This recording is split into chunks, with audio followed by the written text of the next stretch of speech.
नमः शिवाय। संक्षिप्त शिव महापुराण वायव्य संहिता अध्याय 2। ऋषियों का ब्रह्मा जी के पास जा उनकी स्तुति करके उनसे परम पुरुष के विषय में प्रश्न करना और ब्रह्मा जी का आनंद मग्न हो रुद्र कहकर उत्तर देना। सूत जी कहते हैं, महर्षियों, पहले अनेक कल्पों के बारंबार बीतने पर सुदीर्घ काल के पश्चात जब यह वर्तमान कल्प उपस्थित हुआ और सृष्टि का कार्य आरंभ हुआ, जब जीविका साधक कर्म, कृषि, गौरक्षा और वाणिज्य की प्रतिष्ठा हुई तथा प्रजा वर्ग के लोग सजग एवं सचेत हो गए, तब 6 कुलों में उत्पन्न हुए महर्षियों में परस्पर बहस छिड़ गई। यह परब्रह्म है या नहीं है, इस प्रकार उनमें महान विवाद होने लगा। किंतु परम तत्व का निरूपण अत्यंत कठिन होने के कारण उस समय वहाँ कुछ निश्चय न हो सका। तब वे सब लोग जगत सृष्टा विनाशी ब्रह्मा जी का दर्शन करने के लिए उस स्थान पर गए जहाँ देवताओं और असुरों के मुख से अपनी स्तुति सुनते हुए भगवान ब्रह्मा विराजमान थे।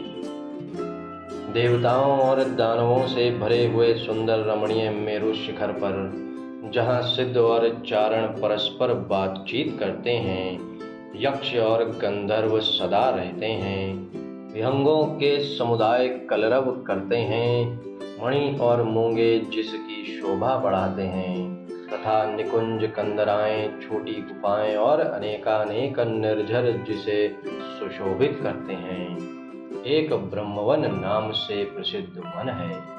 उसमें नाना प्रकार के वन्य पशु भरे हुए हैं। उसकी लंबाई 100 योजन और चौड़ाई 10 योजन की है।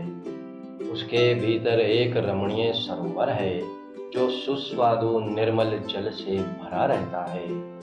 वहाँ के रमणीय पुष्पित वृक्षों पर मतवाले भंवरे छाए रहते हैं। उस वन में एक मनोहर एवं विशाल नगर है जो प्रातः काल के सूर्य की भांति प्रकाशित होता रहता है। वहाँ दुर्धर्ष शक्ति से युक्त बलाभिमानी दैत्य, दानव तथा राक्षसों का निवास है। वह नगर तपाए हुए सुवर्ण का बना जान पड़ता है। उसकी 4 दीवारियां और सदर फाटक बहुत ऊंचे हैं। छोटे बुर्जों, ढालू छतों, आवास स्थानों तथा सैकड़ों गलियों से उस नगर की बड़ी शोभा है। वह विचित्र बहुमूल्य मणियों से आकाश को चूमता सा प्रतीत होता है तथा कई करोड़ विशाल भवनों से अलंकृत है। उस नगर में प्रजापति ब्रह्मा अपने सभासदों के साथ निवास करते हैं। वहां जाकर उन मुनियों ने साक्षात लोक पितामह ब्रह्मा जी को देखा। देवर्षियों के समुदाय उनकी सेवा में बैठे थे। उनकी अंग कांति शुद्ध सुवर्ण के समान थी। वे सब आभूषणों से विभूषित थे। उनका मुख प्रसन्न था, उससे सौम्य भाव प्रकट होता था।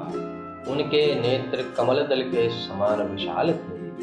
दिव्य कांति से संपन्न, दिव्य गंध एवं अनुलेपन से चर्चित, दिव्य श्वेत वस्त्रों से सुशोभित तथा दिव्य मालाओं से विभूषित ब्रह्मा जी के चरणारविंदों की वंदना सुरेंद्र, असुरेंद्र तथा योगेंद्र भी करते थे।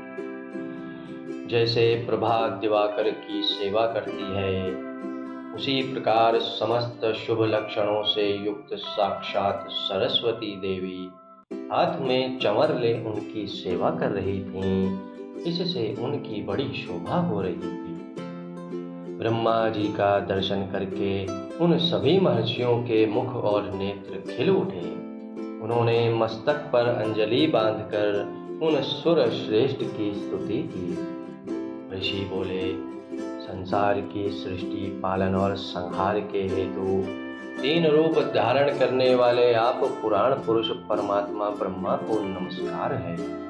प्रकृति जिनका शरीर है, जो प्रकृति में क्षोभ उत्पन्न करने वाले हैं तथा प्रकृति रूप में 23 विकारों से युक्त होने पर भी जो वास्तव में निर्विकार हैं, उन ब्रह्मदेव को नमस्कार है। ब्रह्मांड जिनकी देह है, तो भी जो ब्रह्मांड के उदर में निवास करते हैं तथा वहाँ रहकर जिनके कार्य और करण सम्यक रूप से सिद्ध होते हैं, उन ब्रह्मा जी को नमस्कार है। जो सर्वलोक स्वरूप तथा समस्त लोकों के सृष्टा हैं, जो संपूर्ण जीवों का शरीर से संयोग और वियोग कराने में हेतु हैं, उन ब्रह्मा जी को नमस्कार है। नाथ पितामह, आपसे ही संपूर्ण जगत की सृष्टि पालन और संहार होते हैं, तथापि माया से आवृत होने के कारण हम आपको नहीं जानते। सूत जी कहते हैं, उन महाभाग महर्षियों के इस प्रकार स्तुति करने पर ब्रह्मा जी उन मुनियों को आह्लाद प्रदान करते हुए गंभीर वाणी में इस प्रकार बोले। ब्रह्मा जी ने कहा, महान सत्वगुण से संपन्न महाभाग महातेजस्वी महर्षियों, तुम सब लोग एक साथ यहाँ किस लिए आए हो? ब्रह्मा जी के इस प्रकार पूछने पर ब्रह्मवेत्ताओं में श्रेष्ठ उन सभी मुनियों ने हाथ जोड़ विनय भरी वाणी में कहा। मुनि बोले, भगवान, हम लोग अज्ञान के महान अंधकार से आवृत हो खिन्न हो रहे हैं। परस्पर विवाद करते हुए हमें परम तत्व का साक्षात्कार नहीं हो पा रहा है। आप संपूर्ण जगत के धारण पोषण करने वाले तथा समस्त कारणों के भी कारण हैं। नाथ, यहाँ कोई ऐसी वस्तु नहीं है जो आपको विदित ना हो। कौन ऐसा पुरुष है जो संपूर्ण जीवों से पुरातन अंतर्यामी उत्कृष्ट विशुद्ध परिपूर्ण एवं सनातन परमेश्वर है?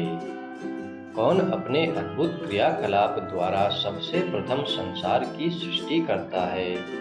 महाप्राज्ञ, हमारे इस संदेह का निवारण करने के लिए आप हमें परमार्थ तत्व का उपदेश दें।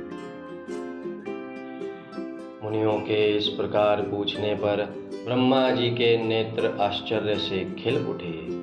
वे देवताओं, दानवों और मुनियों के निकट खड़े हो गए और चिरकाल तक ध्यान मग्न हो रुद्र ऐसा कहते हुए आनंद विभोर हो गए। उनका सारा शरीर पुलकित हो उठा और वे हाथ जोड़कर बोले। अध्याय 2 वायव्य संहिता पूर्व खंड।